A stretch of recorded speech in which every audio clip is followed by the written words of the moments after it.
Good morning, everybody. You are tuned to Computers 2K Now on the Nissan Communications Network. I'm Amnon, your host for the next couple of hours, along with Spence. Good morning. Good morning. Welcome back. Oh, thank you. It's good to be back. And Katie's here. Good morning. Good morning. And Gali's here. Morning. Morning.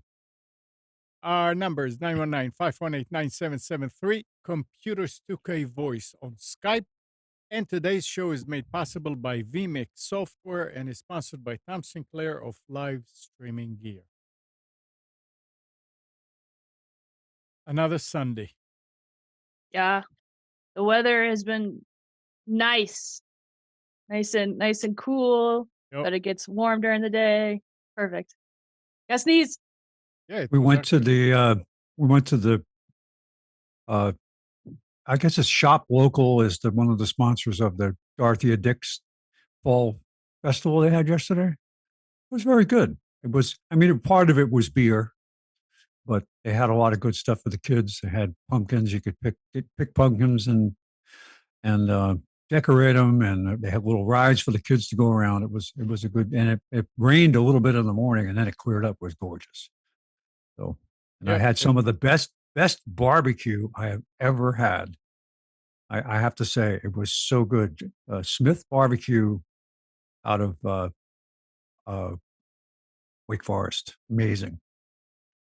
Nice.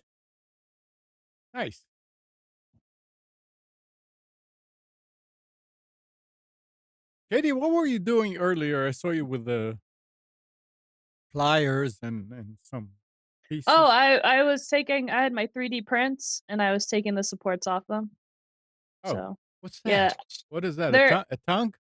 No, the filament is pink because I got it. It had a discount where you bought a bundle and it had all different colors. Oh. But they're the shields from the Yeah. cups. Yeah. But yeah, they look crazy because it's this pink filament. And it actually looks really scary printing because it looks like I'm printing body parts or something. And I'm like, I now wonder this filament was on sale. Nobody wants this pink filament. But I'm gonna spray paint it anyway, so I don't. It's whatever. All right. You got the email I sent you about that 3D printing? Yeah, it was something about using magnets. Yeah. I don't understand. I think I glanced at it or I looked it over. It was using magnets, or no, it was for a resin printer. Okay, Yeah, but it's speeding it up big time. Yeah, Somehow, I've I heard of don't- people using magnets for a slinger bed, which that's for a filament printer. Oh yeah, so it is an FDM printer. Okay, so the way it works is that there's two ways to kind of 3D print with a filament printer. The nozzle is like a box and it's up top, and then the bed's on the bottom that it prints on. So either the bed can kind of go up and down and side to side, and the nozzle doesn't really move, or the bed could go up and down, but then the nozzle goes side to side and moves in Z space and stuff. So I think what the article is talking about is using magnets to make the bed go really fast, kind of like on roller coasters, like on Linear accelerators. Yeah, on Rock and Roll Roller Coaster, they when that came out for the first time, they used magnets and to shoot it to go from 0 to 60 in like 3 seconds. And so I'm sure that's, and granted, this is all above my pay grade. Like I'm not a science technical person, but that's what I think about. So it Hmm. can probably go 0 to 60 real fast, and so you can get a really fast print and just go. Oh, yeah. They said that they demoed it in some conference and it was a big hit. So I would guess it's expensive. Everything starts out expensive at first, and It then it will, but gets I mean, but cheaper. just the energy consumption to generate a magnetic field and hold it in place. That's why maglev trains haven't been all that popular because they're very expensive to run because you have to have throughout the entire track every so many feet you've got to have a big electromagnet there and you got to power it all. Mm, They have ways now of letting the power kind of follow the train, but even that is really hard to do. But it makes the train frictionless. Basically, you yeah. could turn this on. It rises up, and you could push. You could push on one end of this giant train. You could push on it, and it would move because there's no friction. Mhm. Yeah. So Yeah. yeah, but yeah, I mean, if they could probably also get it down to where the resolution is a lot better too, because yeah, a mechanical device that an XYZ table, for example, that they put this stuff onto, the more to get it more exact, the components are a lot more expensive. The motors and the gearing and all that, and the way you measure it, you have to measure and have a good feedback for how far you're moving with it would be so much more exact if you had uh, frictionless, basically, or close to it, not having any built-in uh, error correction because of the limitations of the physical parts. Cool yeah, stuff. Yeah. yeah, and the printers are already super detailed too. I'm pretty blown away. A lot has changed in 10 years since I've been paying attention to 3D printing, and they just keep getting better and better. So Like love it. everything else. Yep. Yep. So You what can else have is happening? What? I was going to say, you could have a car or truck pull up in front of your house and say, what kind of washing machine do you want? Oh, I Yeah. want this one. 30. Here you go. They You print it for you. joke, but you know they're 3D printing houses now. Yeah, Oh, they have it. they've been doing it for some time. I remember in the very What the early. but the quality of it, it used to be the toothpaste tube thing Yeah. where they would it would look like streams of toothpaste. Yeah, And Yeah. now it's gotten to the point where you can't distinguish it from a regular built house. It just looks funny because it's like you're right, concrete being yeah, squeezed out of a tube yep, because yep. they can knock out a house in, like, 10 hours. Yeah, they said that it was good for FEMA for after disaster back then.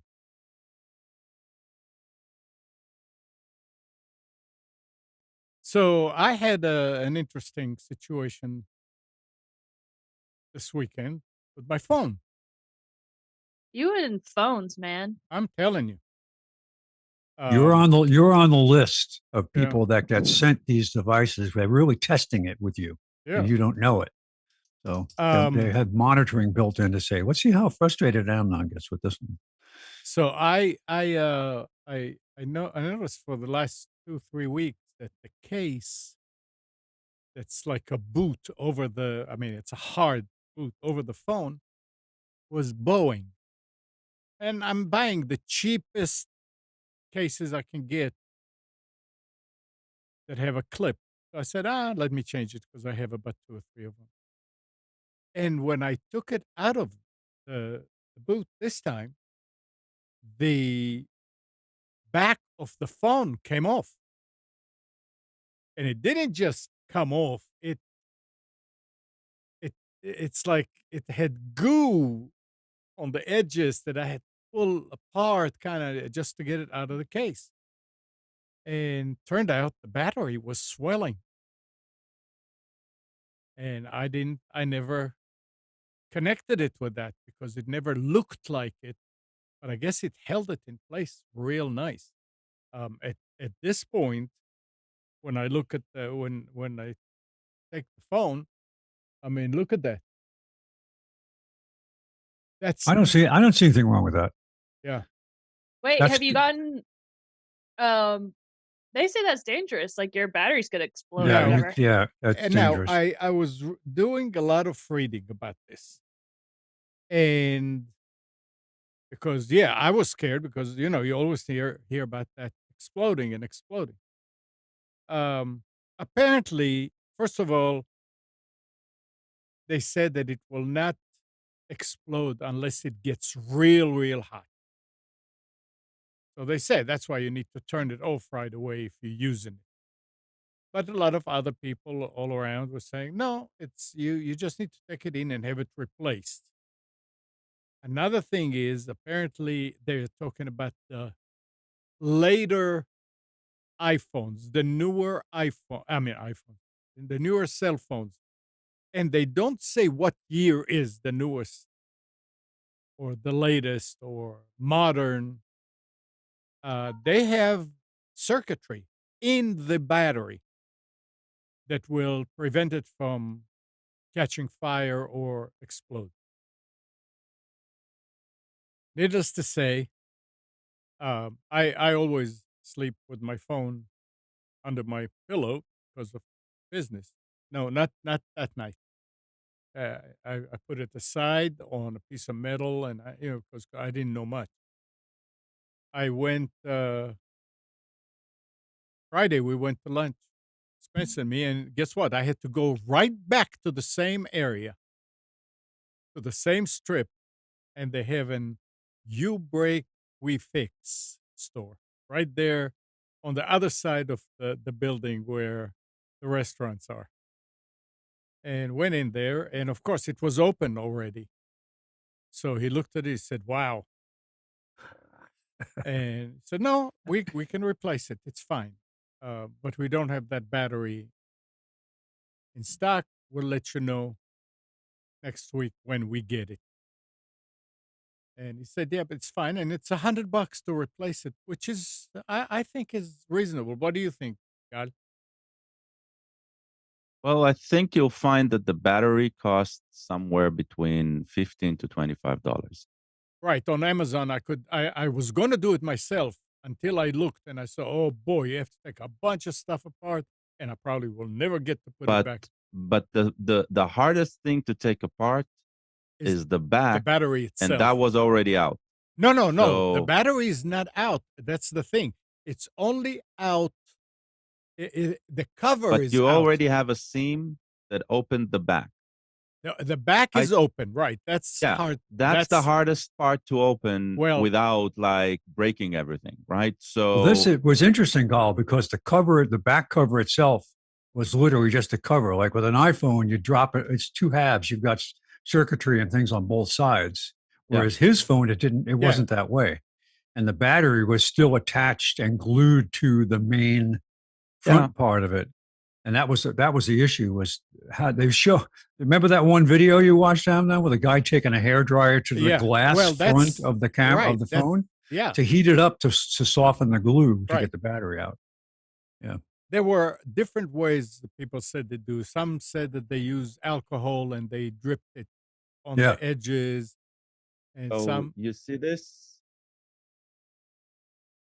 This yeah, is Yep. a this is a swollen up. right. You see how the battery here is swollen.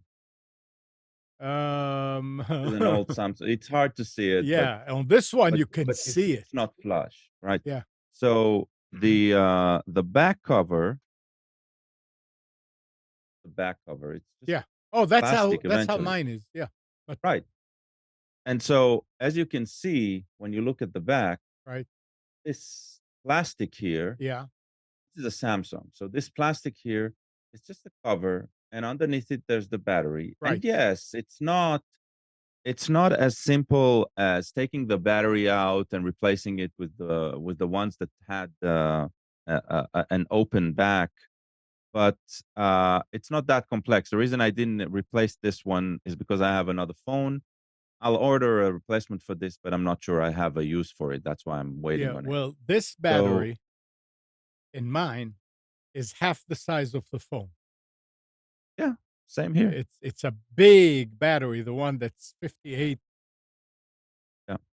Um, and I tried to raise the edges of it, and it wouldn't move. And I was reading that if you puncture it, that's when you Yeah. can get in trouble. And I said, you know what? It's not worth it because I don't see how. And and they say that when you use the hair dryer, now if somebody knows kind of how to do it and they did it a few times, fine. But you have to heat the glass because he was heating because it's all on the bottom of the battery, and in order to put heat there, you have to heat the glass, the screen itself, and that can be bad for the phone too. Um, Yeah. so I decided now I get in there and see how much it's going to cost. I was expecting them to see it say like $200. And when he said $100, I said, "Oh no, that's fine, that's okay." Apple Uh, charges their retail price for changing a battery in a at least my iPhone SE is $60. And but I had it done by them. I didn't have a swollen battery, but I had a uh, did, less than capable battery. yeah, My actually reported to me, so you're below the threshold, yeah, and we'll but you had replace it your battery. replaced. But you I had had it it replaced. replaced. At the Yeah, the bottom line. first time I had a problem, it swelled, and they wouldn't replace it. They said we can't. We will replace the phone. We will not try to take the battery out. Uh, So well, I after going there, I decided, okay, so now what am I going to do? I mean, I'm not going to charge that phone because they said that charging it could cause a problem, and ever since then I did put the charger outside on the metal table under the patio. But I went to T-Mobile and I said, "What phone can I get? I don't want to spend much money." Um, Turned out that I mean this is a Moto G Power. And it's a 2020. They had the Moto G 5G phone, which is newer. It's a 2023. And it turned out to be about 120 bucks, something like that. And I said, "Yep, let me have it." But you know something? They will not touch that phone. In order to transfer, they said, "No, we're not going to hook any wire to it because it may do something to the new phone." They did it Yeah, but you can through, do it. huh? You can Well, do it. they did it. No, they did it, but they did it wirelessly from Google. Yeah. Apparently, it doesn't save. I'm not. I don't think I'm backing up everything, but I don't remember. In the beginning, I said no, I Oh, don't. wait. No, you don't even need to do it through Google. You can do it phone to You're phone. right. Oh, with Yeah. wireless stuff. Yeah. Yeah, I realized that later on, but I said, well, I just want to have the basics because once I replace the battery, I'll keep using this, and the other one will be a spare. So I didn't. I'm not worried about it that much. The only Mm. thing now that why I'm a two phone guy now is because the glucose monitor on the new phone wants me to restart this. I'm not going to get into it. It's going to take another 2 days, and I can do it. Uh, but yeah, the, the the point here is that it's very scary in the beginning when you think about it. But think, when is the last time you heard about something that uh, lithium ion battery actually caught fire or exploded? We heard a lot about it in the early days. well, they So, had great pictures of them, like in a right. conference with And a they laptop still, on fire. oh, they have videos all over the place about this. When I was reading about it, people were warning you, and I agree. You do have to be careful because if I had it charging and it's getting hot, and especially now when it expanded, I mean, the phone did not look like this in the beginning. It was just a little, I mean, I couldn't see a swell, but it was just a little bowed that the case So popped out. you had internal pressure in there trying to expand, and when you Right. open the case, it expanded. Yeah, but it Mm. keeps the battery at bay, so to speak, but it Yeah. didn't So anymore. So let's just talk about this for a second. yeah, It's when you I'm looking at Katie with the cat here. Yeah, my cat is deciding to be a booger, and it keeps coming and trying to bite me. So I just it wants my attention. It doesn't like it when I'm not giving it its attention. So all sorry. right. Continue about your phones. oh, that's fine. So I don't know if you can see it. You can see that it's a When little, I yeah, press down, right. right, it it budges. Yeah. This is not a solid that No, has expanded from the inside, let's say. What is expanding is some sort of release of gas, or right. it's not even liquid, because I had this exact situation on a tablet where the battery is like, huge, right? It's Yeah. compared in size, and there was a swelling as well. An old battery that is kept in a charger. This one as well, an old battery that was kept on a charger. By the way, a wireless charger, and it still happened. Um, and and on the big battery, after I replaced it on the tablet, I slit the covering, because it has like this it's actually an aluminum foil, but it's like an Uh-huh. aluminum type tape Right. wrapping the battery. And I slit it, wondering, okay, I was expecting liquid to actually come out of it. That's what I thought. No, it seems like it's a accumulation of gases of some sort. So I mean, yeah, they made it a lot safe. I'm guessing that what would have ignited in the old batteries is actually the foil around it, and that would probably heat up too much and burn. And it's not the materials inside the battery itself; it's just the outer casing that would have been uh, not flame resistant enough, or would get flames at a certain heat. Right. Um, uh, I mean, yeah, I'm not too worried about these batteries anymore. Like, I understand how they work. I've seen them malfunction and replace them. And But other than they're a you lot need to safer because dispose. they know what they're dealing with now, and they've Yes, I agree. new I agree. the Yeah, new when they were battery, new. the lithium ion phosphate batteries are the new ones that are taking over. They said they're taking the EV market Mm, by storm because they're much safer. They don't have the ignition problem, yeah. and they have a lot longer battery life and more cycles. And but this an interesting thing I learned preparing to come home from Alaska. I had a couple of things that I had left up there, like a jump starter for the car, and I wanted to bring it home. And I'm looking into how do I ship it home, and there are ways to do it, but you cannot ship it by air. Right. It has to go by ground, and you can And do it because it would go by barge, surface they call it, surface transport. did you But figure out why though? The why, I've I never did. really I went into actually it. I went to the airport when I was dropping Pam off to come home, and I heard the woman tell you have to put all of your rechargeable things in your carry-on luggage. You cannot Right. check them. And I found out why. Because they have a way, if there's a problem with your device and there's a maximum size of capacity that you can carry, and it's actually pretty liberal with what they let you take on board.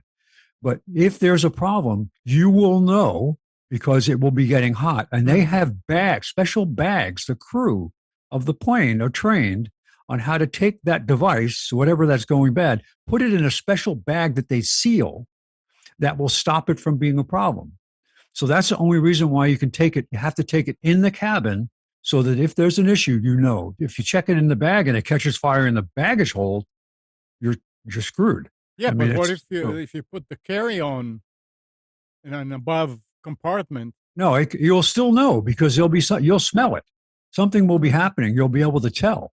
Where if you can get to it, and that's what they're saying. You Yeah. can bring it.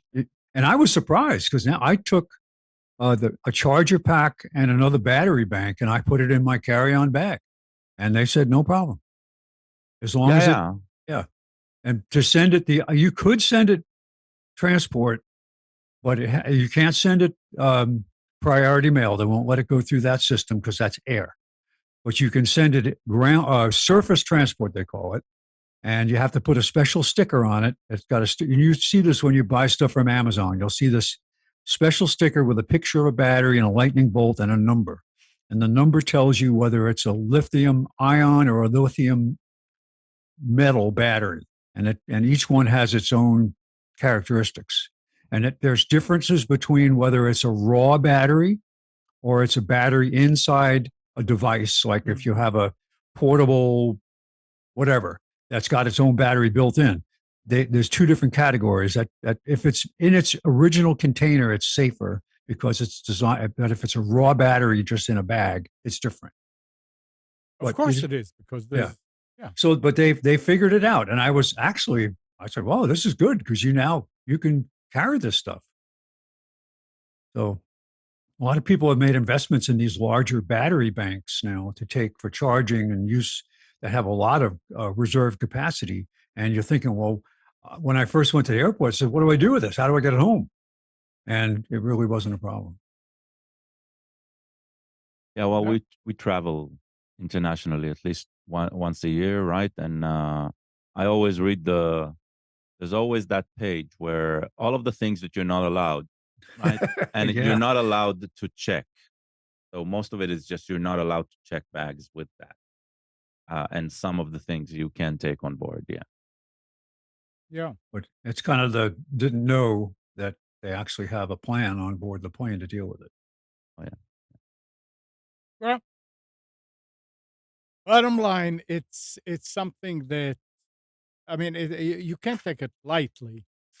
Something could happen, and if it is swollen and you do puncture it trying to take it off, it could, if there is a spark anywhere, it could uh, catch fire. Oh, plus lithium is highly toxic. Well, So, and there's and other Yeah, you things, don't want to. other things in the batteries too, cadmium and other metals that are also toxic. the So, good stuff. Yeah. What'd you yeah, say, Gal? I mean, you don't want to breathe that. Yeah. That's for sure. Yeah. And John is saying something, and I asked myself the same question, and I could never find anything anywhere. He says, why do they glue the battery in? Good question. Oh, I mean, Shock absorption, maybe, or yeah. I mean, the That's so it thing, won't rattle when the phone falls. I yeah, mean, but you remember Nokia phones? I don't think there's enough room for anything to rattle in there. I mean, if there is, you can add a piece of foam, a piece of plastic, just like yours, that cover that black cover over the battery. I You don't, can I think don't around. think Yeah. I don't think they glue them in. They use Oh, they two-sided. do. They use Oh, two-sided no. tape. It was two-sided tape. well, And that's gluing it. well, yes, but the tape, like in an Apple phone, the way it works is when you want to remove the battery, it's kind of like those things you mount on the wall, the 3M hooks that you pull. Yeah, You pull it supposedly. and it's and Supposedly. that's supposed to work. It didn't Yeah. work with my phone. Yeah. But you pull it, and if you do it right and it's the right temperature, and you just keep pulling it carefully, it will eventually Yeah. separate, and it doesn't leave any residue. Yeah, I was not going to take any chances with any of that. It's Yeah. worth paying somebody who knows what they're doing and let them do it. But it's nice to know. And yes, a few more things that you learn is, and everybody says the same thing. They said it's not safe to, and it's not good, not safe, not good to charge the battery 100%. And it's not good to let it go down below 20. You should keep it between 20 and 80. Now, again, that's easier said than done, because you're not going to sit there and watch what it is. it would be nice if there was some kind of a device that you could connect, or if the actual power supply, which talks to the phone, knows when it's full, would have an adjustment and say, yeah, I want to go 90 to 10, or I want to go 30 to 70 or whatever. But that, My that my older Lenovo laptop has that feature. It will, when it's if you leave it plugged in, it will always charge to 78 and no higher. nice. See, It And keeps if it. you're going to travel, you hit a button Yes. and say, give me 100% Yes. And it charge. will do 100%. Yep. Because it knows you're going to be discharging the battery. So, well, yeah. and that's on me. Like we said that before. I always kept that phone because of the ease of plugging it to the charger. Every time I sit at the office, it's on the charger. I when I Um, Right? I do have a problem with that saying, okay, Yeah, of do not charge to 100%. It is it is imprecise, okay? right. The reason it is imprecise, the reason I'm saying it's imprecise is it used to be that way with nickel cadmium, right? Oh, you have And a in the problem early with days the okay. of nickel metal hydrate, a lot of the practices with nickel cadmium were just When transferred automatically to nickel metal hydrate, and it's not correct, it right? Uh, Now, the benefit that you get from using the cycles of 80 to 20% on a nickel metal hydride battery are so minuscule, right? That I call bullshit. It's like these batteries were designed to keep a charge for a long time and to not overheat mhm, over elongated period of charging. And most importantly, the charging circuits, right, have improved substantially as well. So any modern phone from the last, I don't know, 4 to 5 years, right, is 30 times more safer, right, than anything that came before. So it's not like the, the problem is when you say people are saying charge from 80 to 20, there are people who are hearing this, right? And this becomes like a sort of a religion where this is the only thing that bothers them with their phone all the time. uh, And yeah, it's not worth it. Like you're not going to get a substantial amount of time more for that battery. Like you're not going to keep it alive like another year or another 3 years or another 10 years, right? It's just going to be probably in the sum of days, maybe a week or two. Okay, maybe, but that's it. It's like the life cycle that you're going to preserve, the health of the battery that you're going to save is not meaningful. Not in these batteries. I mean, maybe if you're talking about uh, like a huge power bank, the ones that they call solar generators, maybe. But even then, I think you need to talk about something large. I mean, a Tesla charges to 100%, Well, right? that yeah. has that has LifePo batteries. That has the lithium ion phosphate batteries, which are meant for this, and they're not affected by the But patterning. Yeah. remember, lithium ion when it came out, right, was not affected by any of the Yeah, problems that nickel cadmium had. it had a limited Exactly. number of cycles, and that was it.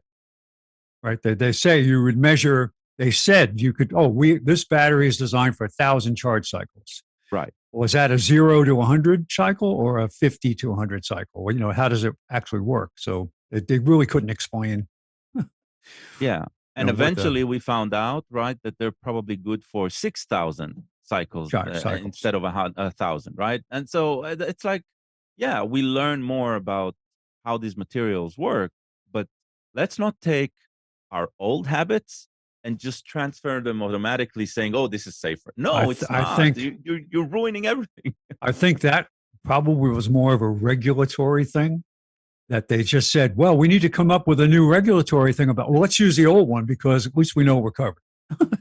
I'll tell you what pisses me off the most about batteries, and in this session of batteries to OK now, uh, uh, is when you get a new device, and in the instructions it says, "Please charge it for 2 to 4 hours before first Yeah. use," which is another. Yeah. That's from nickel cadmium. We're not using nickel cadmium anymore. I It's like, just come on. I just unboxed a UPS, and it said charge for 8 hours before first use. That's something else. Because when you buy a UPS, you buy it from battery people. They know what they're talking about. The batteries inside are probably, I Discharge. mean, some of the time it is nickel cadmium because those are the cheapest, Yeah. right? Or their gel cell. Okay. Yeah. Yep. Although this was a Amnon, what was the brand we used to really like in CyberPower? This was a CyberPower. This was the latest one that Costco carries. It's a 650 capacity, PPC? and it actually has a door to replace the battery. Oh, nice. For the first time I've ever seen this before. Usually you have to take and those were hard to take apart. The CyberPower ones were especially difficult to take apart. Yeah. And so now they have a door. Amazing. Yeah. I learned. Oh, when we have a point to talk about this, I have something to talk about power and monitoring power. I had to come up with a solution. So. Anyway, when I came home Saturday, I said, "Well, let me look because the laptop that I'm using here for chat and all that is plugged in all the time. I mean, 24/7." And I said, "Let's see what's going on with this battery." So I brought it to the point that I didn't care if it will shut itself off. I unplugged it, kept on running. It was 100%. So I looked at the usage, and it in about 10 minutes, it may went down to 99, 98, something like that. Said, all right, I'm going to leave it overnight and see what happens. And when I close the hood, it goes to sleep. This morning, it was dead. Well, yeah, the So- battery is how old? The battery is not that old. It maybe 2-3 years. Oh, okay. But it's old. I mean, I already replaced it, but it's old enough when you have it plugged in all the time. I guess I don't Yeah. know. But they're not that expensive, and it's a nice way. What type of laptop? It's a Sony Vaio. Don't know anything about them. Like, I have no experience. Yeah, I mean As Spen said, with Lenovo, if you download their software, Mhm. then it knows how to manage its power charging. Yeah. Again, I can look and see, but as far as I know, this is theirs. I don't know. The thing is, yes, leaving something plugged in all the time. When you start thinking about it, I mean, I always do it without thinking, but think about something could happen to the charger, and it's not, and it loses that ability to monitor, and it just keeps on charging. Hopefully, I don't know if the phone can stop it from doing it. There's a lot of things that can happen. So And also add up the total of your what they call sneak currents in the house. So you walk around the house now at night, and it's LEDs everywhere. yeah, Right? It just lights up the whole house because you have so many different devices plugged in. All of those things charging, whatever it might be, milliamps, tiny amount. But if you add up the total, and you find out, well, what is really necessary that I keep plugged in? Oh, I have. Don't shut down Alexa. No. Oh no, I know. But I've been at people's houses, and I won't mention who they are. And recently, one that I stayed in when I was living in Alaska, where it's like they had incandescent bulbs everywhere. I'm like, keeps it don't warm. don't you have a Costco? Yeah. Don't you have a Costco here? Go buy boxes of LED bulbs, replace it. You could save 40% on your electricity bills. But I digress. But is this a good time to shift to this power monitoring thing that I Yes. came up with? While I was away, of course, Pam is in Alaska with me for a month. She came home and she finds out that the power in the garage went out while we were away. GFI popped for whatever reason. Thank goodness she had cleaned out the refrigerator to an extent. There were still a few things in the freezer, but the refrigerator stopped running for a month. So she got home, she had the task of cleaning this thing out. And I said, I got to figure out a way.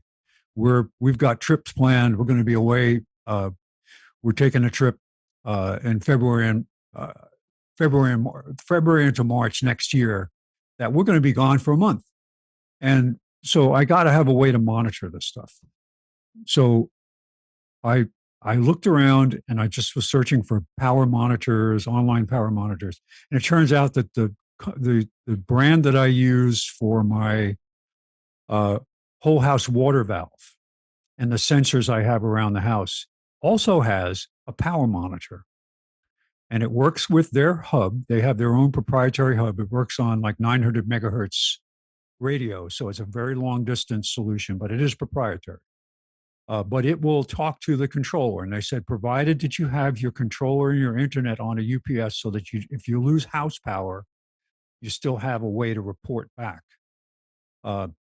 Or if you just lose a circuit, it will still work because it'll lose connection to it's a little circuit, it's a little pod that you plug in, which detects the power and it talks to the system. And when it loses the connection, I get a text message, I get a phone call and an email to say, this is down.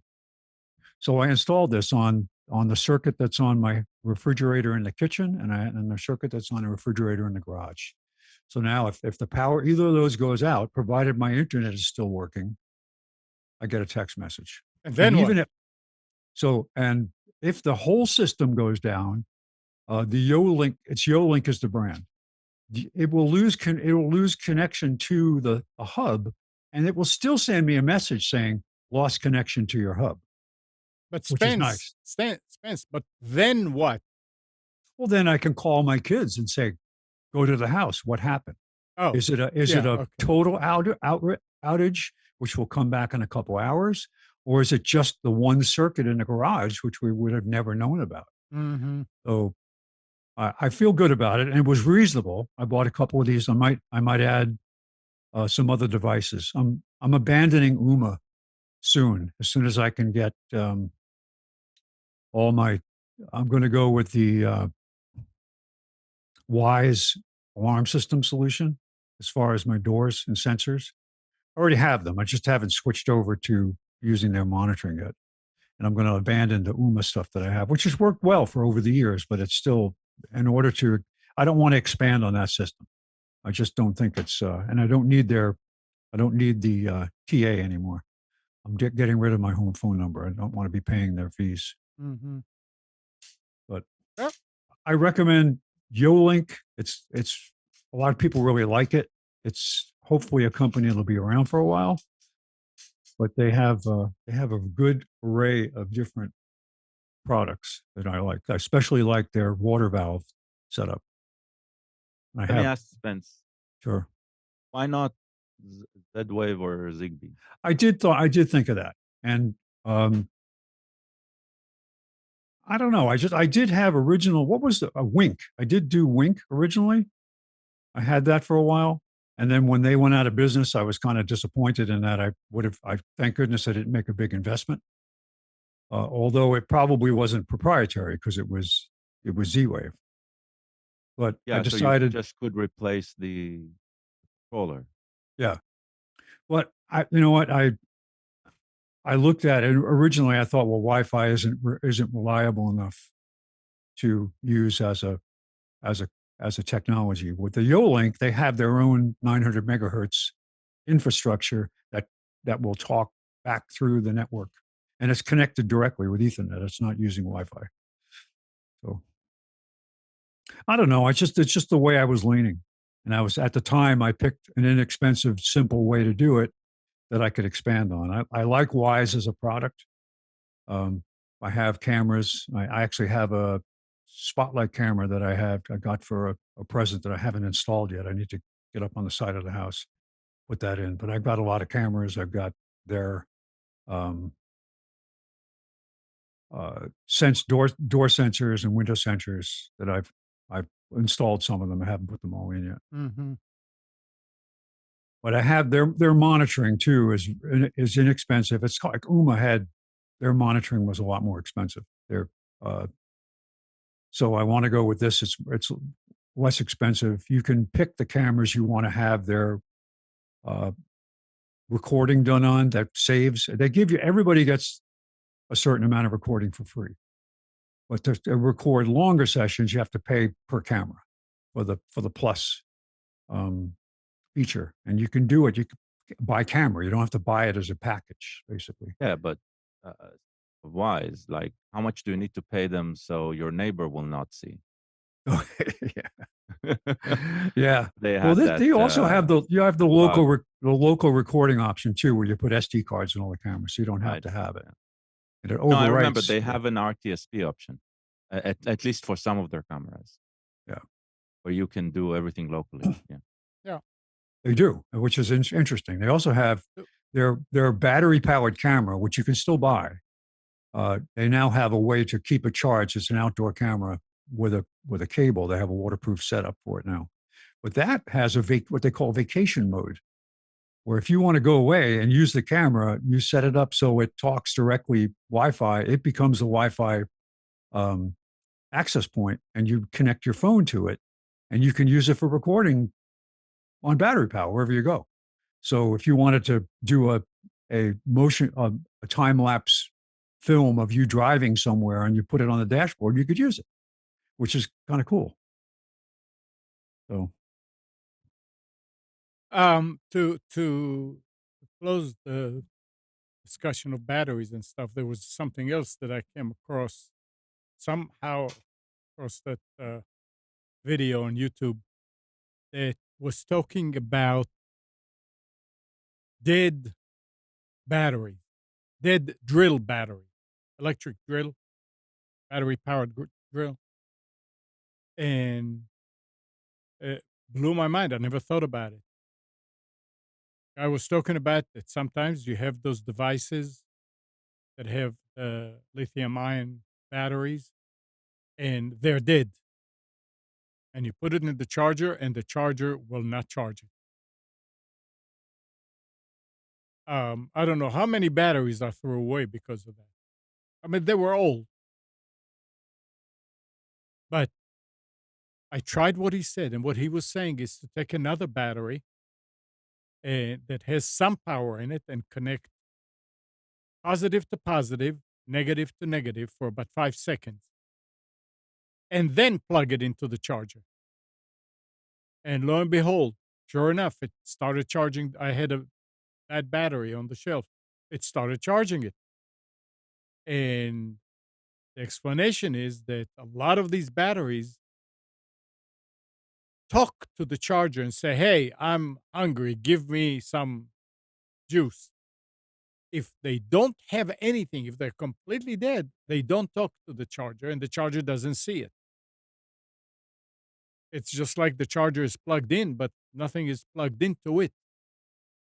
It's Uh, not a talk. It's a voltage. yeah, It needs some charge in order to see this is not right. Well, like a I'm saying dead connection. talking. I mean, the, I do it a ton intuitively. I figured that out with small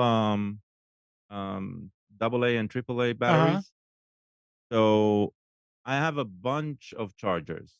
I have like a smart charger that also can, drain and show you how much. And I have like stupid dumb chargers that you plug to USB, and I have one that plugs to the wall. And so if one charger fails especially the smart one, if one charger fails, like is complaining about that battery specifically, I take that battery to a stupid charger. I put it there for an hour, then I put it in the charger, and suddenly everything works. Because there are Yeah. It's like they have different thresholds, right? And I think the only this particular battery that I'm holding here came with me from Israel, and Wow. even in Israel, it was an old battery, right? So this is like probably 15 years at least, if not more. Uh, this is the only one that died, like completely died. Completely done. You It's just couldn't bring because it back. it was plugged into like something with the LED that always was on, right? And this went beyond depletion, right? Uh, This one I can't restart, but others, yeah, no problem. yeah, I However, was I go ahead. will try. I will try connecting in parallel with another With another battery while battery, charging and see if I just can. like it. Yeah. This is a good idea. Yeah, it's amazing. Now, to be honest, It's dangerous. it's Understand what you're no, doing. no, no, it's not dangerous. There's nothing. I mean, It's it's dangerous for the fair. charger, I think, because you might Maybe. provide it something that it's not supposed to get. Well, That's what I mean. Yeah. I'm I trying. left it. I left it charging. It charged. I put it in the drill, nice and Yeah. strong. So I put it on the table. The next morning, it was dead. Yeah, So yeah. It it's doesn't some hold the charge. right. I It doesn't agree. hold the charge. So it will, but then it was dead for about 2 years on the shelf. Yeah. So I don't know if that's why or what, but yeah, at Well, least you By the way, if you charge it another couple of times, it might maybe be I know like better. and exactly what I'm doing now. And I'm not. are I'm those trying. nickel metal hydride They or are nickel yeah, they're cadmium? nickel metal hydride. They're not lithium ion. Yeah. I'm trying your idea of putting a regular charger on motorcycle battery because I realized it didn't occur to me when we were talking the other day. Power went out in my garage for a month, Yeah. and so I lost both of the float chargers. Stopped working. Yeah. So the one motorcycle seems to have come back, and I'm getting a normal condition, but the second one probably completely dead. So now I've had it on a regular, just a dumb charger overnight, and I'm going to see if when I plug the float charger in. I don't know that you want to keep it overnight. It depends how many amps. No, it's only a 2 amp charger. Oh, okay. It's not a Yeah. high. I wouldn't Okay. like. Okay. I have a 50 amp starter Yeah. No. charger too. No, I would never do that. And it's a small battery too. It's a motorcycle Yeah. battery. So I'm going to Well, go out there this morning and see what happens with it. yep. And Brent is saying that he uses USB-C to charge the laptop. Seems a lot faster to charge. Yeah. Well, USB-C, it On really higher amps. depends. Right. It needs to be power delivery, and there's a protocol. The charger itself, the block has circuitry that talks with whatever is charging, and there's circuitry there, and they negotiate a charging current, right? So if you're talking about power delivery, yes, you're completely correct. That is the best solution today, and the more we have that, but that means that everything is more expensive. The block is more expensive. The device is more expensive because of these circuitries. Uh, it has to do with the complexity of the circuitry as well as with the fact that it's not proprietary. That is proprietary. That there's a royalty fee for these circuits. So yeah, but that I mean that is the future, right? That's where most charging is going to happen anyway going forward. USB-C has become the de facto charging port, right? Anything. Tolkien had something to say about USB-C. He said one charger to serve them all. All right. Yeah, I love being able to plug in a single cable and I get Oh yes. monitors and networking and power and everything. Great. Um, let's switch here. Security. The National Security Agency, in partnership with the Cybersecurity and Infrastructure Security Agency, CISA, have highlighted the 10 most common cybersecurity misconfigurations in large organizations. In their joint cybersecurity advisory, they also detail the tactics, techniques, and procedures that actors use to exploit this misconfiguration. Through NSA and CISA red and blue team assessments, as well as through the activities of NSA and CISA hunt and incident response team, the agencies identified the following 10 most common network misconfigurations. Number one, default configurations of software and applications. A lot of these uh, devices apparently come with default passwords, username and password, and a lot of people leave it in place. Somebody all you have to do is, in many cases, is to go on Google and say what's the default username and password for this and that device, and they'll tell you what it is, and you can try it. And if you leave it like that, that's a problem. So you should always change, like in your router, in your home router. A lot of people just bring it in and they use admin, and they leave it like that. Change it to your own username and your own password. The username is not that important. I mean, it's important, but sometimes you can change the username. But the password, you definitely have to change. Number two, improper separation of user/administrator privilege. And remember, like at home, we are all administrators, right? With Windows, which is fine. But in No, it's not. the what? No, it's not. No, if you're the only one using it. I know, No, yeah, right. absolutely it's not. I'm saying, but that's the way it is Yeah, in I most agree. cases. Yeah. Oh, yeah. But in big organizations, it's a lot worse because you can't have other people able to change things that you don't want them to get in. So if you leave it like that and you say, yeah, admin, boom, you're in trouble already right there. Insufficient internal network monitoring. No need to elaborate on that. Lack of network segmentation. You know how in your home router you have like a guest network and your own network, and they can be on the same subnet, but separated, so to speak. In most cases, they are really a different subnet. This way, if you have a guest in your house and they know the password and they can get to your Wi-Fi and everything is fine, but they can't get to your computer, to your other net. You were going to say something? No, Oh, that's yeah. And again, remember, these are for organization. The little bitty thing that we're doing at home, we're not doing right, are becoming a big things when it's in a big organization. And we can take lessons from this and implement the same thing at home. Poor patch management. How many of us update our routers at home? Update other than Windows. The router is like a plug and forget, put it there and that's it. You don't do anything to it. There are all kind of patches that come in and updates that you need to do.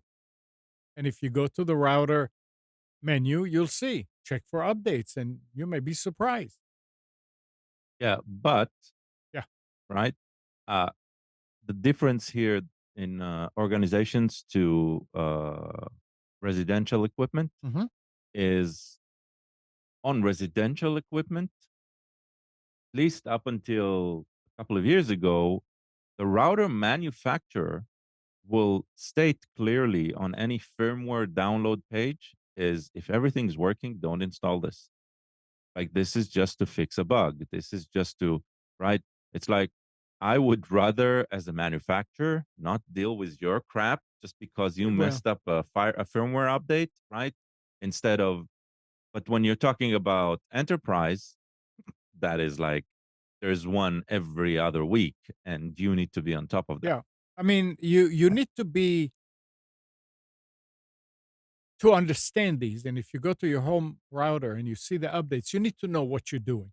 If you're updating something that has nothing to do with what you're doing, but they say that it other people can get in suddenly, but here's a Yeah, patch to stop, then yeah, yes. security. Yeah. Yeah. Right. Yeah. Uh Bypass of system access controls. This I don't understand much. Oh, so this ties in with number two, improper separation of users and administrator privileges. Uh, so let's say you do have separation, right? Yeah. But you're tired of it always asking you to log in or etc. And you have it, okay, so I'll do it without a password. I'll do it completely automatically. Or I'll Oh, always, stuff like that. Like I'll have sudo not prompt me ever for a password, right? Stuff like that. So that's bypassing system access control. Or, oh, I don't want to connect through a VPN here, so I'll punch a hole in the firewall. Stuff like that. okay. That makes sense. Oh, all right. So think about an administrator, right, who went through a list like this and did all of the five correctly, right?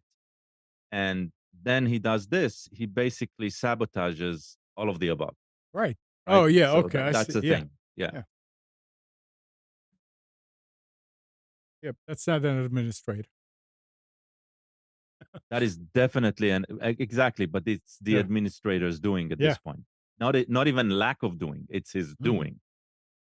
And yes, I'm saying his because like 99.9% of the time it'll be a lazy male. Um, number 7. My sister, oh, sorry. My sister works for a healthcare company and they had to pay a ransom 3 years ago. It happened Okay. again. And they're going to pay again. Jeez. Sheesh. Yeah, that's bad.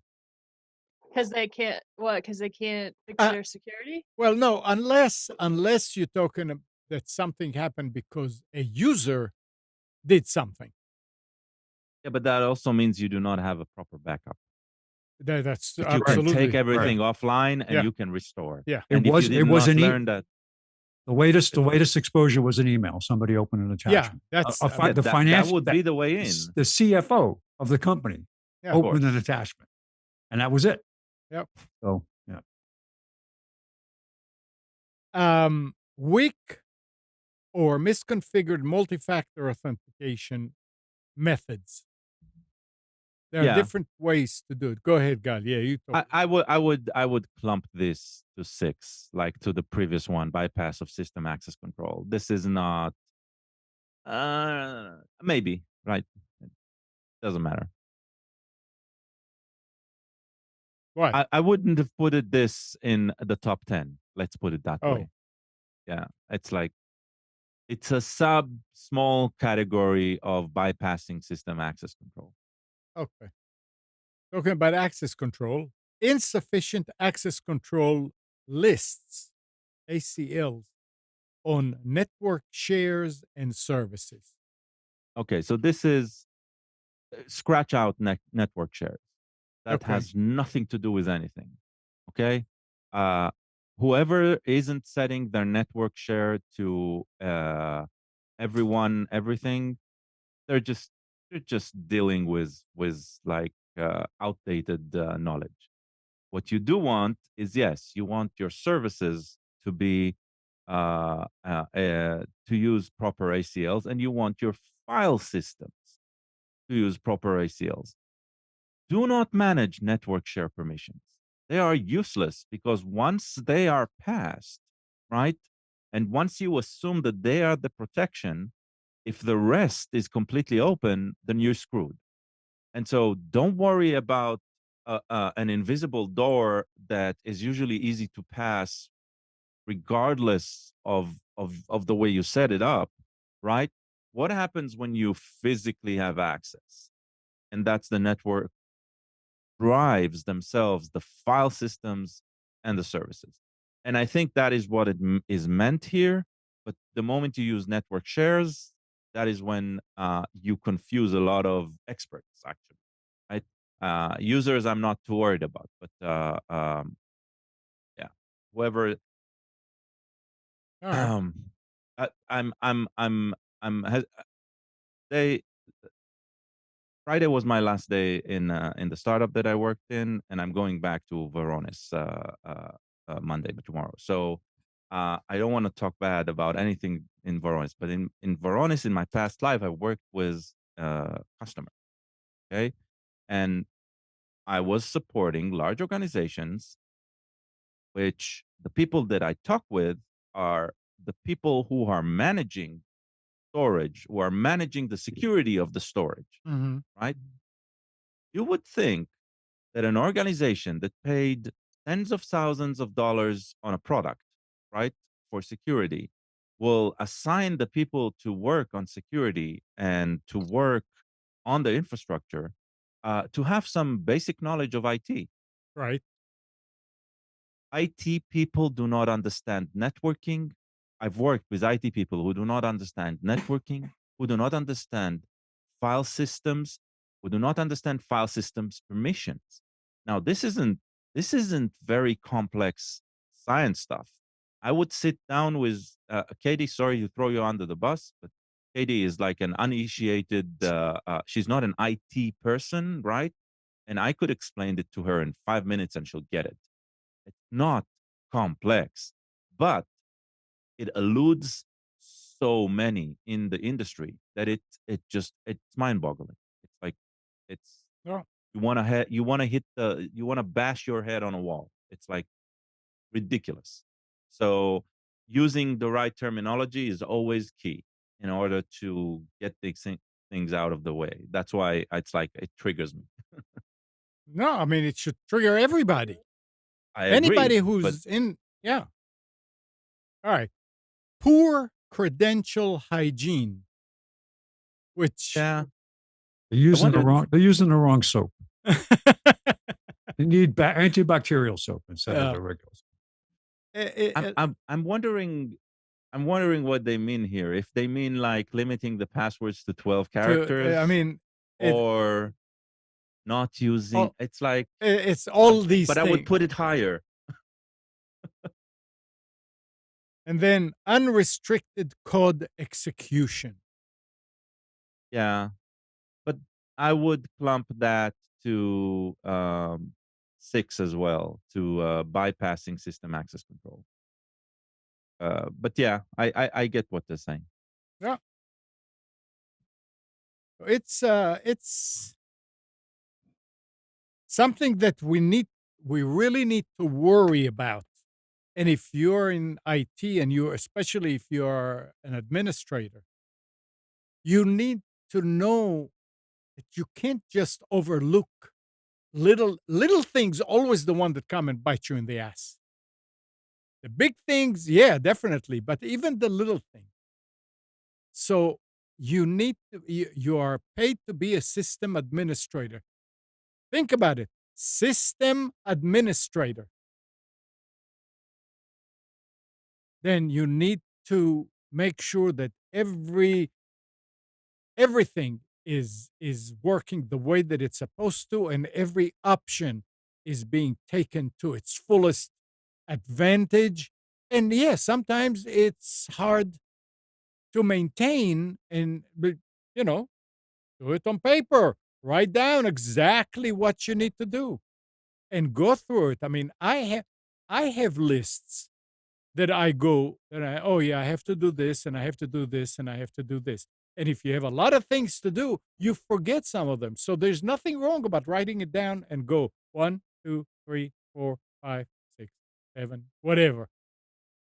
But make Yeah, but you sure. don't trust whoever wrote the list, even if it's you. It's you in the past. You Well, didn't know that shit. oh So well, no, I go and I update that list. Yeah, yeah. Yeah. Well, it's no longer system administrators, though. What is it today? They are today IT ops, IT IT ops. operations. Okay. IT ops. Okay, fine. They've been stripped of power. Oh. So, Guy, do you have, or Spence, do you have an Atari I have one in the attic, 2600? the original. Yeah. Wow. Well, Atari I just don't know if it announced works. I haven't used Atari it. just announced pre-orders for a physical cartridge for the company's once ubiquitous 2600 console, a gaming console that counts 1982 as its most successful year, is releasing another new cartridge in the year 2023. So you get a new cartridge. Now, some people say, "What do you mean cartridge?" I don't have one here, but yeah, the early computers, the Commodores and the TIs and the Ataris, and I mean, in order to make them work, you had cartridges that you would plug in. I remember on the TI Basic, the language Basic, in order to use it, you plug a basic cartridge in there. And it makes everything so much faster also because it boots right away from the cartridge. But and games weren't like that. You would go and you buy the game cartridge, not a CD, not a flash drive. It was a cartridge. It was something you couldn't modify, and you plug it into the computer, and that's how they work. Or you could buy So the magazines where they had the actual code that you would type in, Well, yeah, and then you would save it on a cassette. on a cassette. Yeah, but Yep. that will take forever and Oh, ever it to did. I load. did Crazy Climber. Yeah, I put yeah. it in. It took Well, me because days. you saw games that were not available on cartridge, and a lot of these computers now. Wait a second, Spence. A lot of these computers will not have a hard drive, but they could. There was special cables that would go to a cassette player, Yep. and what? Yep. No. I Oh, mean, a hard drive, that was like science fiction. Come right, on, man. exactly, yeah. There were, but they cost like tens of thousands of dollars. And I remember my first Yeah. hard drive was a 5 megabyte drive, a full That high high. drive in the expansion box. Yeah. Yeah, but the point is, look, this is a 1982 console, and today is 2023, and they're releasing a new Well, cartridge. they are Well, releasing 500, and each one is going to cost $60. These are collector's items, right? Well, But uh, yeah, it's funny. What is interesting is these are new titles that have never been released before, yeah, right? I don't know if like they've been written like recently or they're just some old junk that was never released, but it's like that is an interesting part. It's like they got somebody to debug it, and the to fact, I produce mean, it. it's costing them a bunch of money to do this. They Of course. obviously figure there are enough people out there that would buy it, and I'm Well, sure there those are. the batch of 500 cartridges that they create, I'm sure those will run out, even if it takes a bit more time, Yeah, more than a month. But it will run out. But I mean, I'm just thinking about all of these YouTube influencers, right? They will probably just fess up and buy all of that. It's interesting. I wonder if there is. I mean, this is a publicity stunt of sorts. What's the end game? Are they coming up with something new? Like, what are they doing today other than owning some IP on games? Because I don't think they came up with any new hardware in any no, recent years sheesh, other than these, right? Yeah. right, So yeah. All right. Last week we talked about the fact that Epic is laying off almost 900 employees. Yeah. So after a week of laying them off, Epic Games has said that it's increasing the price to use Unreal Engine.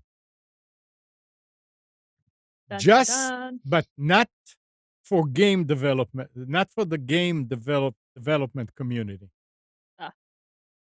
Huh? Yep. The news came from Epic Games CEO Tim Sweeney himself in a presentation at Unreal Fest 2023.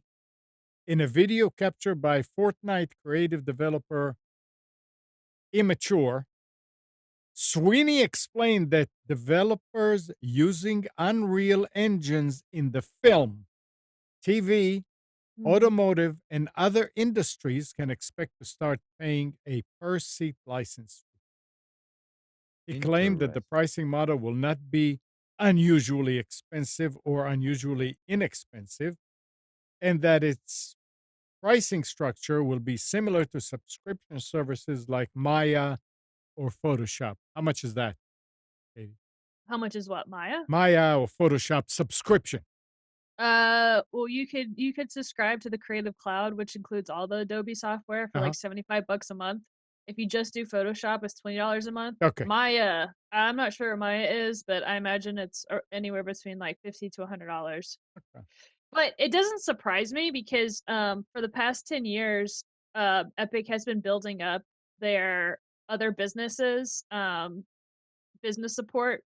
They like you mentioned the film stuff. They've been doing a lot with in the sports industry because I was in the sports industry for almost 8 years. And my company had talks with Epic about doing live broadcasts. A lot of the news stuff that you see, news broadcast, they have virtual sets. Quite a few of them are driven by the Unreal Engine and the AR sets and stuff like that. So while it's a small market, they've been really putting a lot of money and effort into it over the past 10 years.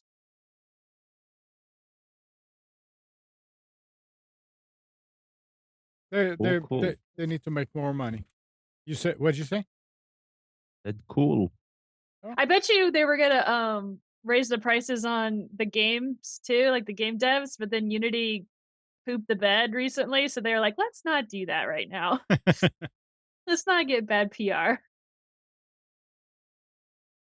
Well, I mean, in game development, right, there is this concept of independent game developers. And those are, when they start, they are substantially small. They're like one, maybe two people operation. I guess that it's true also for film and movie, that there are a lot of independent users who are using these pieces of software. But when a deal is struck, it is always struck with a large distribution. And so I'm guessing that that is where they're trying to insert themselves into the distribution deals. Once something is starting to be distributed, you got to fess up. You got to pay properly. Also, too, they make custom software and custom plugins and custom stuff for businesses. So if they're not a video game company or whatever, and what they have in their software doesn't support their needs, then they'll make custom stuff for them, which has a price to it. So Or are they going to sell the carry? Epic going to sell the carry campus now that they don't need the people anymore? I don't, who knows? I mean, You don't we know don't what's know. going on there. I'm Yeah. joking because I was doing a search on the story and I found a story just from a year ago about how, oh, this will give us an unlimited availability to expand Yeah, as we grow. yeah. And I so mean, they may expand again. I mean, you know, it's but they're saying that they only became aware of the financial situation that led to the layoffs 10 weeks ago. well, it's kind of not a surprise though, and because it's in the tech industry. So like, even though it's video games, if the tech industry, they're all techie people, right? So if the tech industry is laying off a bunch of people, then it's reasonable to say that the video game industry is also going to be laying off people. And it's the end of the year. Like companies want to pad their numbers when they finish 2023. So this isn't anything new or surprising. I mean, it sucks. A slump is a slump is a slump. Yep. Uh, um, last week we were talking about iPhone 15s and overheating. So Apple rolled out a software update last Wednesday to address an overheating issue that plagued some early buyers of the iPhone 15 Pro line. They're calling it slow down. I mean, Yeah, think about it. Like exactly. that's what Yeah, it's good. that's That's what it'll yeah, do, right? It's yeah, like yeah, calm yep. down. Um, Now you, guy, we were talking in the past, and you were saying we'll never buy a Pixel Yeah. because of the support, mainly. I mean, Google Yeah, they're not a right. good hardware So now, company. but Google's newest flagship phone is finally official. Pixel 8 and Pixel 8 Pro were both unveiled last week, with the headline changes being a whopping 7 years of updates. I think before they hit three Okay. years. Yeah, I'm no more than 3 years. Yeah. Yeah. So I now think it's sometimes it seven was even years. less. Flat screens across the board, new CPUs, and $100 price increase. Yeah. So the Pixel That's 8, one of the reasons I'm not gonna go with yeah, them. the 8 Pro is officially $999, and the Pixel 8 is $699. I am not paying $1,000 No, for a for a phone. phone, absolutely not. The No. and people will say, yeah, but pay through your phone bill or anything. I'm still Oh not gonna well, pay $1,000 through right. my phone bill No for that. reason. I will refuse to do that, right? Until I don't know. Nobody. I don't think anybody A- can convince me And it otherwise. doesn't. I don't understand. What does it do better than a $100 smartphone? It does a bunch of things that $100 phone won't do, right? I mean, it's packed with some pieces of hardware and some developments that a cheaper phone won't have. That would be, and that you would But most of want. them I do not care about. Yeah, Yeah, I that like most That's the people. thing. Yeah, Yeah. the reason I have a iPhone SE is because I don't care about facial recognition, multiple camera lenses, yeah. and All all that. these other features that I don't Yeah. care about. My phone has one of the latest chips. It's fast. I have plenty of storage, but I don't need those features. That's another funny thing about that upgrade phone that I got.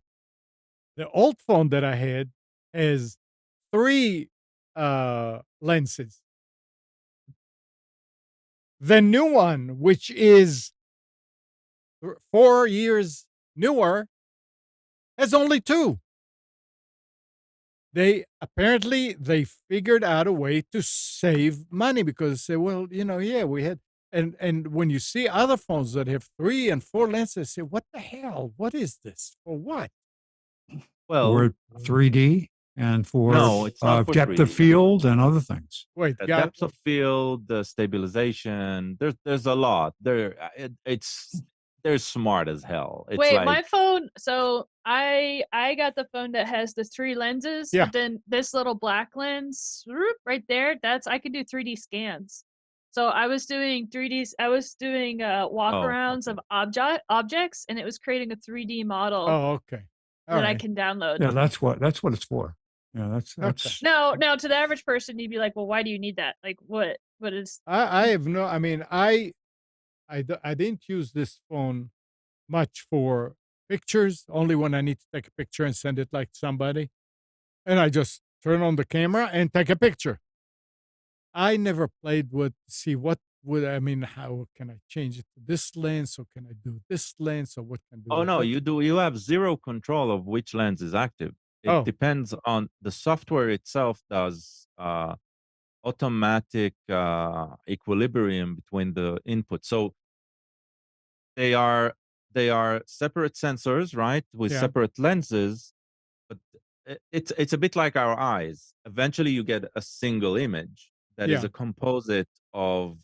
So the chip that handles all of that, like, provides you like a composite result. And so the software of the camera on the phone access the chip in different modes, and that chip controls the multitude, the array of cameras differently. So it's like Uh, yeah, analogous to our eyes, we have two sensors with our eyes, right? Actually more, because we can also feel yeah, with the eyes, etc. But these two sensors, they produce one image eventually, right? Back in the head. So same idea here. yeah. I I have a question. Have you guys talked about the uh, new intelligence that I don't know how new it is, to be honest, about it looks like Windows 12 might be a subscription based offering, No, Windows 12 but OS? I, I I'd rather we don't discuss things that might be and they're going to do this, and yeah, it's all hearsay. And Well, there's evidence that are coming out, and there's a new version called Canary, and they found in the code there mentions of subscriptions, so that yeah, they're wondering they could. And if their one theory is that there will be a single user one-time purchase license, but if you want to go with the like the Office model, that you can get 5 devices, and the 5 devices will share the same software and let you have no complete transparency between all those machines that you have onto that license. It's interesting. Well, It's I mean, I would guess that a subscription model for the OS would be around AI at this point. and that's exactly right, because Copilot. they're saying Yeah. they're modeling, they're looking at things like there's a new chip coming out that's going to have AI hardware built in. What is it? Meteor Lake CPUs include AI hardware, Intel. Um, and Microsoft just added uh, Copilot to Windows 11, the new AI hmm assistant. Exactly. So Yeah. Copilot would make a lot of sense there, because Copilot will, I'm guessing, Copilot will have a very lean option that will come baked in, like the the free whiff of possibility, and everything else will be charged, which I think is already right when it comes to code completion with GitHub. GitHub Copilot is paid only, um, no freemium, no nothing. I am guessing they'll do that with Office as well. They'll give you like a very lean Copilot that does a bit above Clippy, right? but but most of it will be paid. So and it makes sense. I mean, this is one of the more CPU intensive operations, right? That provide, like, the value that it provides to people who are using it is immense, right? So yeah, it's guessing. We'll see when it comes out, but exactly. this makes sense that some aspects of this will be baked into the OS. It's gonna piss everybody else up. Um, They don't care about that. maybe it's a good time to switch to Linux finally. Mhm. With especially with Linux gaming in the past 5 years, right? Getting a huge boost because of the Steam Deck. So, the Steam Deck has been a huge success in the gaming industry, and that is Valve putting front and center Linux as a gaming platform, right? And all of the advancement that they came up with, and the game developers that they were able to assemble in force to create AAA titles, and as well as independent developers, to make sure that it'll work on the Steam Deck, that has created a situation where Linux has become a substantially viable gaming platform. Right? It's not competing with the PC anywhere yet, but it is finally advancing at the rate it should have. So it is finally interesting even for the developers. So this is uh, it might be the end. Like maybe Steam Deck, right, has signaled the end of the reign of Microsoft Windows. Maybe. I hope so. I don't That would be know. It's nice. not there yet, but I really hope so. So No, I'll admit the only thing that I'm still with Linux as far as I have not been able to feel comfortable with updates. That no one that I found that I've used, and I haven't done it in a while, makes me feel real secure in understanding how to automate. I could find a Linux release that has a really good update engine is where it always something always goes wrong for me anyway, and that could be me and just not. so it's great that you're mentioning that. So there are several pieces to this puzzle, right? And there's several approaches, and I think all of them right now are viable. Some require much more technical know-how, other require a lot less. Uh, One of the interesting solutions that are out there, it's not in no way. I would in no way recommend this to a casual user, right? But if you are interested, take a look at NixOS. Nix. Uh, yeah, Nix. So Nix and NixOS, it's a concept of an immutable system. And the idea of an immutable system is you set up a configuration for the system, and whatever you do on that system, the system itself does not change. And that means that, okay, so I want to install an update, you say. So you make a change to that configuration and you apply that change. And if things don't work, you just revert back to the previous configuration. Ah, that'd be nice. Right. So, I mean, it sounds in theory like things we've heard before, but in practice, the way it works underneath the hood is completely different. So it is very interesting. I can tell you right now, it is hell to work with because the concepts are they're still evolving. They're not, and NixOS has been around for at least a decade, right? It's not anything new, but it's not like it hasn't it is growing in its popularity, but it's still not there in usability because it's still you need to be really involved when things don't work the way you want. But that is definitely a direction things are going to. And in others, in a parallel to that, there are first of all, there's the traditional ones, Ubuntu, for example. If you stick to the LTS line, the Long the term um, support. the long-term support, you will only need to think about upgrading a distribution every 2 years, right? And you could delay that to 5, right? And so you can work Yeah. within that distribution and you get updates, you get the security updates for a long time without needing to deal with like a major upgrade. The major upgrades, they're getting better.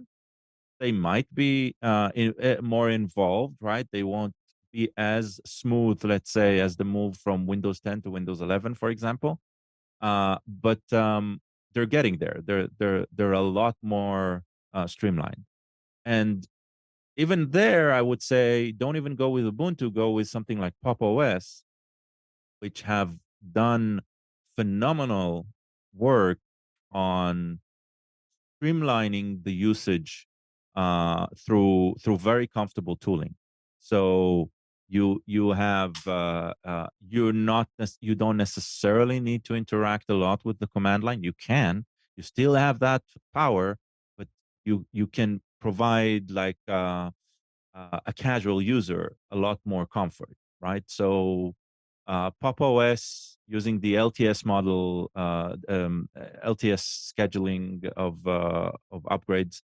Uh, I've used that personally for the past year and a half. I've supported a team of people who use that for the past year and a half, and I can say It's not Windows easy. It's not Mac OS easy, but it is a lot better than what you remember from What did you last year's use? Linux. What did you use for an Office alternative? The company was Google centric, so everything was on Google Documents. Oh, so it Google, didn't matter. yeah, they paid the money, so Yeah. they had a paid account for Google and used that.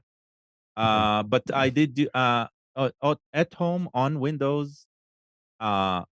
Only me. I didn't put the family through that yet. But I've been using LibreOffice, and I can say, as long as you are not picky on the bells and whistles, because it doesn't look as nice, it doesn't have the same comforts of Office, but it does functionality, everything, right? It's like there. It might be, a couple of more quick clicks to do something that you're used to doing 1 or 2 clicks uh, in Office. uh, it doesn't have the same convenience, but it does have the same functionality, and it loads and saves But you those stay, same files. So but not a problem. but you're staying compatible. Exactly. Yeah, Nobody else knows that I'm using a yeah, different type of yeah. Office, right?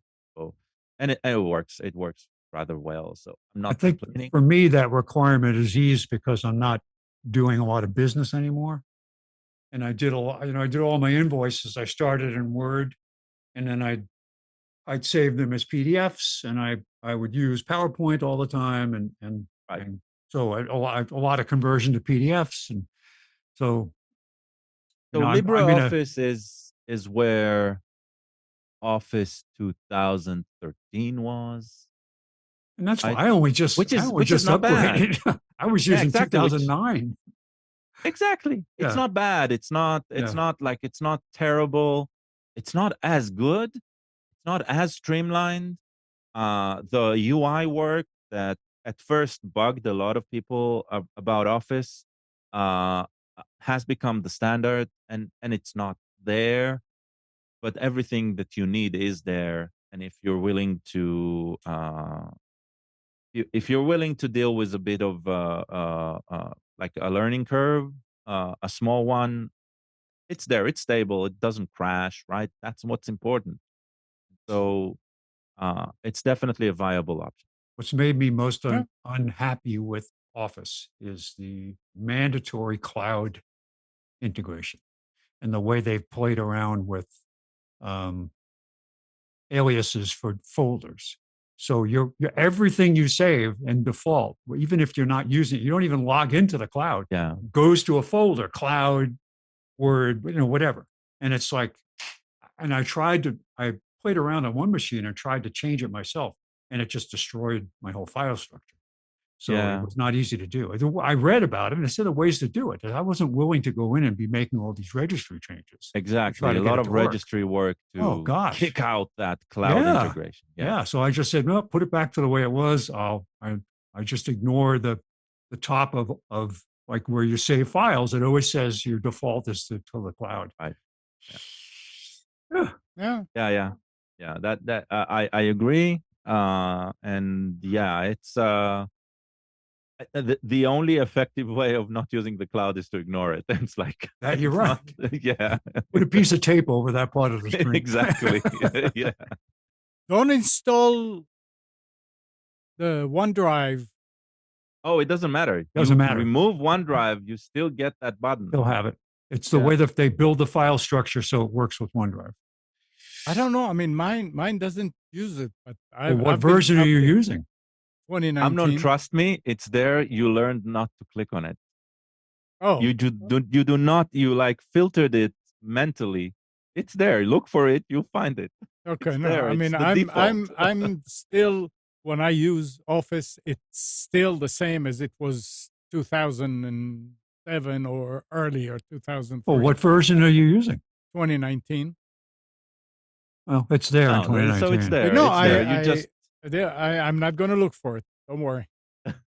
But every time I see that it's asked me to log into OneDrive, and normally that comes after an update, I go and I uninstall OneDrive. And you have to do it again and again and again. Because I saw one that I had a problem with the customer that, yeah, everything was just so convoluted. It's ridiculous. Anyway, we are in October now, and October has been designated Cybersecurity Awareness Month in the States since 2004. I've seen all the billboards on the Yeah. highways. So, Oh, wait, no, there aren't any. so there's some more things that coming from CISA and the NSA, and these are for the end users. These are only 4 steps that everyone can take to stay safe online.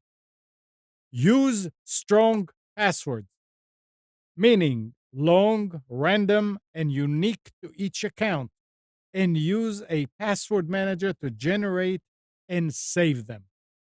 I've been just using that password, strong password, on everything. That's Yeah, not right. just strong, right? Oh, Yeah. I just type Strong. out strong password.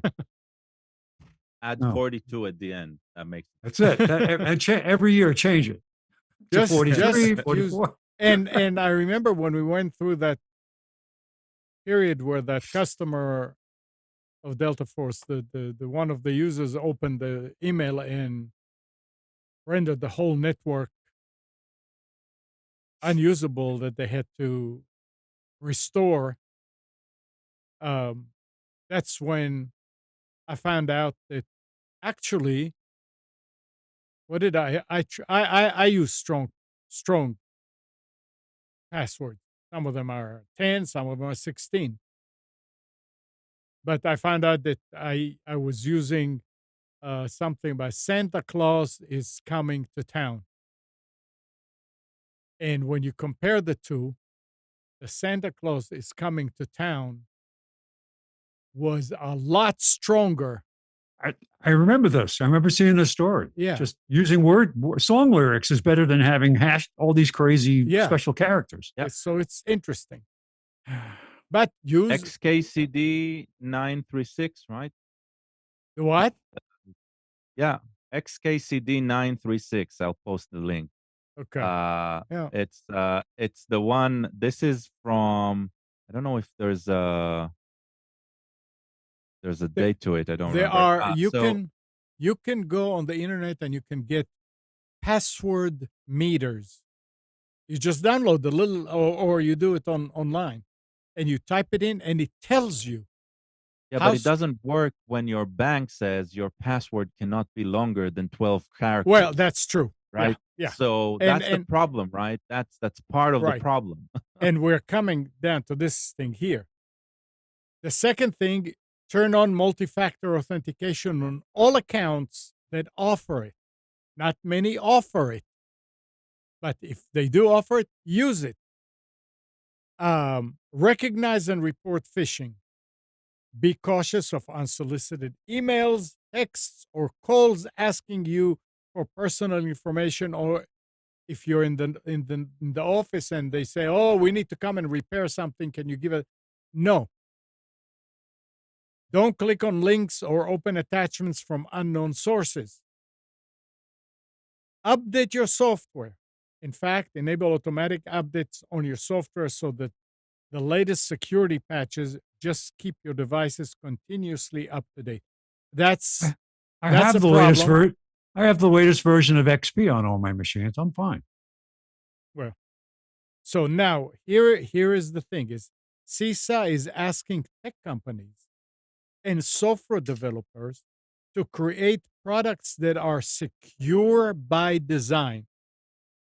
And this is where what Gal just mentioned, that some of them can't go over 12 characters. No, you should develop it so it does. So that it offers you, it has the ability to do multi-factor authentication. It has the ability to use long password and so forth. And the last thing they say, let's secure our families by ensuring that our loved ones know what to look for and how to stay safe online. You need to, those of us who are still online as a business, or a lot online and we are aware and we know what's going on, we need to take the time to explain to family, friends, anybody that we can, just like we do here on the show, how to stay safely online, secure, what to do, what not to do. Um, it's important that we do that.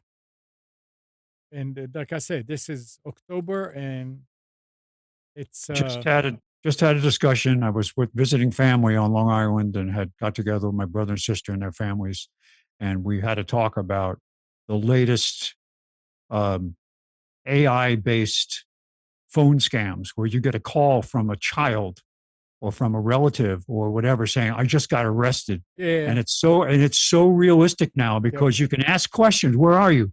Oh, I'm in jail. And the emotions and all the things are there to fool people. yep.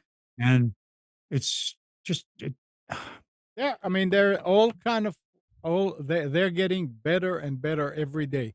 So, but there are certain rules you can follow in your head that will keep you away from trouble. You don't need to be a security expert. I've paid so much money to get that FedEx package released from the international customs. I don't understand. Yeah. Well, I mean, just if you feel like you know more than other people, you probably do. Let your family know what to do, what not to do. Actually, it's what not to do mainly because what they do need to do, you probably do for them anyway. Yeah. And Microsoft has launched a new web version of its App Store for Windows. It's designed as a replacement for the existing way to find Windows apps on the web, with links from the site opening in the Microsoft Store client on Windows 10 or 11. So that's a good thing, I I guess. mean, maybe Yeah. I would recommend everybody that has Windows 10 and 11 to use a tool called Winget UI.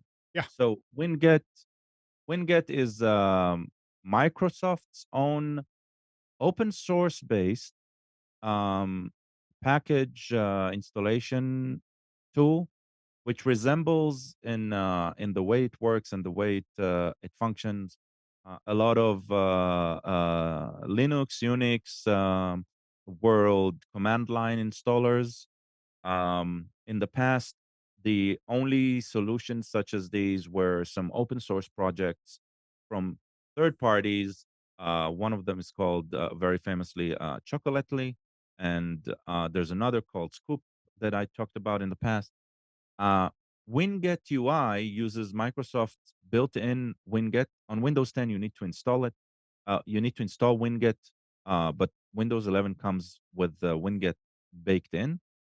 And actually, Windows 10 latest updates also have that baked in. So most of you would already have it. And so just by typing in a command line, winget space install space winget UI, you can download a third party tool, another open source tool uh, that gives a user interface to not only Winget and the Microsoft Store, um, but also the ones that I mentioned earlier, Chocolately and Scoop, as well as some Python packages and stuff like that. And it gives you a UI where you can search, but most importantly, you can track which of the software packages that you already have installed require an update. And just by clicking a button, update those. So I would like if one of the things that we talked about today, right, mid list was patch management. This is like the easiest way to one get notified that some software that you have installed requires an update. It will as easily allow you to either uninstall or to update that piece of software.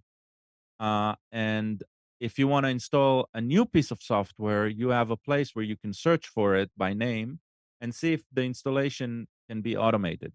One of the nice things about these automated installations is they're usually packed with default setups that say, don't install that adware, don't install that crapware, just install the piece of software that you want. So um, I would highly recommend starting managing your software installation through Winget UI. It'll make your life on Windows a lot easier. Uh, and it resembles a workflow that is more closer to what's available already in the open source world of Linux and Unix. Winget UI. All right. Well, that brings us to the end of the show. Anything anybody else wants to talk about? Katie, anything you want to bring up?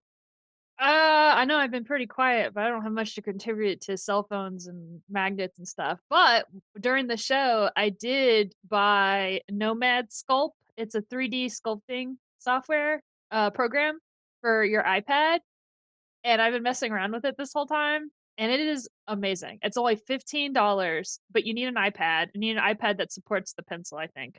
I have an iPad Pro, so it supports Procreate and Nomad Scope, but for Sculpt. But for $15, this software is pretty powerful.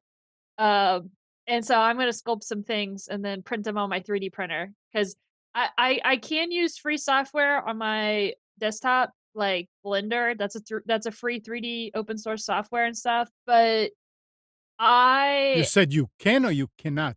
I can. Like, Oh, yeah, okay, if okay. you wanna get into 3D stuff, Blender's free, but the problem with Blender and the problem with a lot of the 3D software is that it's way too complicated. Like, I only wanna do, like, a sliver or something, and it does, like, everything, and it's too much. But with Nomad Sculpt, it peels away to where, like, it's just, here's your model, here's the tools like your brushes that you can sculpt on it, and it's very intuitive for like the creative mind person. So I was having fun sculpting, so maybe I'll print out some of my own toys in the future. Nice. Katie, Katie, But what about um, the VR painting tools that do 3D stuff? Can oh those translate to um, 3D modeling later? yeah, I'm sure there's something out there where you could 3D sculpt, but that's it's too much. Like, you gotta put on the headset, you gotta plug it in, you gotta do this, that, and the other thing. The iPad, I just open and go. It's just super easy. I mean, even with my John, desktop, it I have to, like, pull over my tablet, but the John in iPad. the chat is asking, do you sell the things you make? I do. So I don't have them online at the moment. I do have an Etsy online, but that's not my 3D stuff. But this weekend I'm going to a con and I sell them locally right now. I am gonna put them online in the future, but right now I've just been printing a bunch to sell. I'm gonna be at Fayetteville Comic Con, Fayetteville, North Carolina, next weekend, and I'll be selling my 3D printed. You can get it flesh colored. Actually, I'm gonna spray paint it. But it's all geared towards tabletop games like D&D or Warhammer. Uh, but now that I've got this 3D sculpting program, who knows? I actually was playing around with the idea the other day to make my own custom lamp because I don't like the lamps that are out and about, and they're so expensive. People that are homeowners and they have to buy furniture. And so I looked up, you could buy lamp kits for like 15 bucks that comes with the wires and like the bulb holder or whatever. And so I was thinking of sculpting or printing out my own kind of base. Like, I want to do something cool, like making it out of bones or something, or like a dragon skull or something. And yeah, the possibilities are endless. Well, here's a business. That's what John is kinda alluding to. Yeah, yeah. I'm still in the beginning stages, trying to see this. I'm hopefully this next weekend I make enough money to buy a second printer. Da da da, Ooh. because right now I am very much limited. Like, I've been spending the past 2 months prototyping and, like, testing prints and doing this, that, and other thing, so that's why I haven't opened up, my online stuff because I won't be able to support production as well as R&Ding at the moment, but hopefully soon. Hopefully soon. Are you following the what's his name? Uh, Useless Inventions, I think that's his name. No, I haven't heard of that. Like he's a YouTube, TikTok, Instagram guy. I'll find the link and I'll send you. Yeah, send That it to guy is me. funny. Oh, I wait, think I think Spence also mentioned him in the past. I saw, there was this woman that got really famous on Vine and YouTube where she was making useless inventions, and it was like, "Oh, this is a thing that helps me eat food," and it was a rubber hand that was on, like, a wheel, and it ended up just, like, smacking the food into her face. It's just really funny. Unnecessary Inventions. That's his name. Yeah. Dude, Unnecessary Inventions. Check I him can't out. I can't talk about how powerful having a 3D printer is and, like, being able to just download stuff. I mean, this is the future. I could like, if I have a problem in the house and it's something that I could find a model online for, download it, and print it in a couple hours, that's like I feel like I'm living in Star Trek, except I'm not making food, because I think in Star Trek, they, like, download food or something. Yeah. Well, who knows? Another 10 years, I'll download a sandwich. Yeah, you can probably do it now with some kind of filament. Yeah, well, actually, I did read an article that said that in, nursing homes that they're doing 3D printed food. And so they're trying to stimulate the patients there. And so what they do is they have to feed them this like concoction of medical goop and food. And so they put it in the tubes like printer cartridges, and then the 3D printer will print it out in like really nice design so it looks fun while they eat it, because instead of just like eating like porridge in a bowl and they do it day after day. It like prints it out into shapes, into fun shapes, and the residents were really, really digging it because they got cool designs like flowers and stuff that they were eating. It was Yeah. just something Oh, that was nice. I remember talking uh, a friend of the show, Sarid. He's a food scientist, and I remember talking to him about the future of printed food. There's at least a couple of startups where they are trying to print artificial meat. Yes, I've seen those too. Yes. There's a lot of interesting ideas floating around. We're not there, I think, in terms of the technology. It's not really ready for the chemical binding that is required to create new solid foods, right? Yeah. But well, but we're probably getting very close. they were doing 3D printing foods for decades. Well, they were doing 3D printed organs too. Wasn't Hannah No, gonna no, go into yeah, that? yeah, but I'm talking about food. Well, I know, but like if we're talking about meat, the organs Yeah, are meat.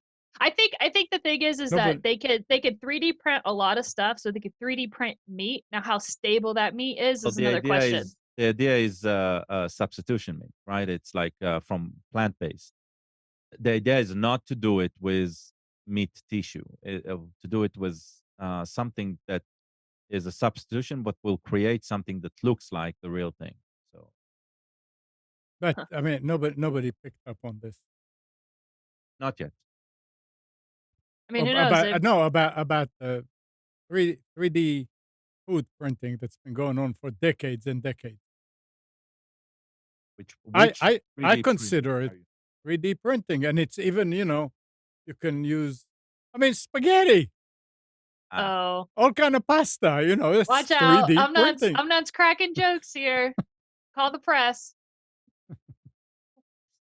don't Yeah. don't encourage him. Cheese whiz fig I filament, mean, yeah. that is a thing. When you cheese whiz, that's sculpting. Yeah, But the thing is that what makes it 3D printing is when not you do it, the machine does it. yeah, right. So Yeah. so if you can get a cheese whiz that has a mechanical arm that just does designs, then there it's 3D printing. Oh, all right. Anything else? Nah. No. Okay. So thanks, Katie. Thanks, Gal. Thanks, Spence. And again, welcome back. Thank you. And good morning, Kathy, Hannah, Nabil, Mac, Norm, Katie and Donna. Donna. Dina, Mati, Eleanor, Sarid, Yaakov, and Yael. Thanks, everybody, for tuning to Computers 2K Now. We hope you enjoyed and maybe learned something from our time together. Remember to practice safe computing. Back up your hard drive, update your virus scanner, and change passwords every place you use the same password. Change it, make it unique to each place. We'll be back here next Sunday at 9, but you can always reach us at computers2know.com. Again, Monday through Friday, 6 to 9 a.m. Nick is on Wilmington's 980 The Wave and 107.9 FM. You can tell your Echo device to play 980 The Wave and listen to him live. Or you can go later on to the recordings at nickcraig.com.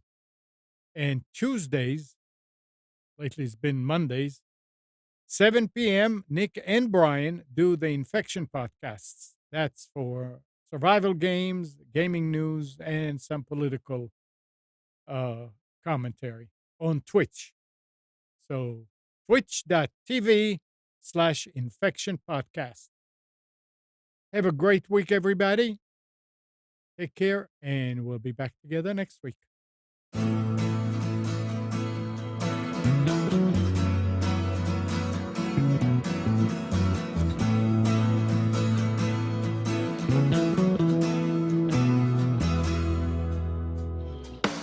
You are tuned to the Nissan Communications Network.